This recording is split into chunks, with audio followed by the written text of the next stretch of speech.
Pastor Russ here with Hope for Today. Most of you know that I grew up in the rural South.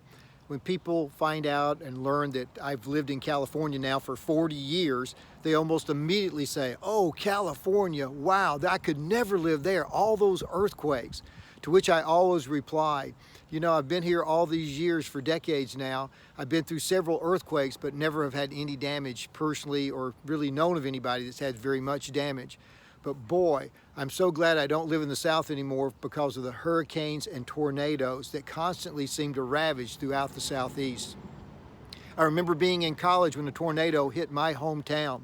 It literally, you could trace the path. It went right down Main Street, skipped across, and then went up, damaged my father's dental office, where he practiced his dentistry, and then actually hit our family home and knocked a 200-year-old oak tree right on top of our home.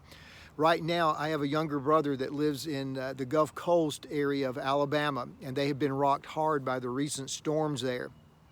He's been without power for almost a week, and also he's had many trees that have been knocked down on his property. His son, who recently, just a few months ago, bought his very first home, now has that beautiful new home that is 6 inches deep in water. And so all kinds of problems. I will take the earthquakes any day over the devastation of tornadoes and hurricanes. Hurricanes, we're told, can travel up to 200 miles per hour, reaping incredible damage wherever they go. However, what's interesting about a tornado as well as a hurricane, that in the midst of that swirling storm that creates so much devastation in what is referred to as the eye of the storm, there is just tranquility and there's peace. Picture that. Hear that the wind swirling all around you at incredible speeds that could literally take you, your house, a car, and throw it for miles away. Yet in the midst of that, with that wind swirling around you, there is perfect peace. The first Bible verse that I ever learned in college, in a small group that I attended, was Isaiah 26:3. And in that passage, Isaiah says this about our God.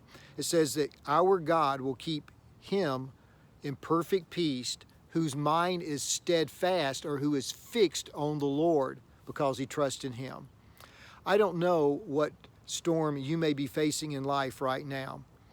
And probably there's things swirling all around you, many of which you may not have any control of whatsoever. I just want to remind you and encourage you to remember, in the midst of that storm, in the eye of that storm, that's where God is. No matter what's going on around us, the scripture tells us if we fix our minds, and I love how he uses that word, our minds on him, he indeed will give us perfect peace. That's hope for today.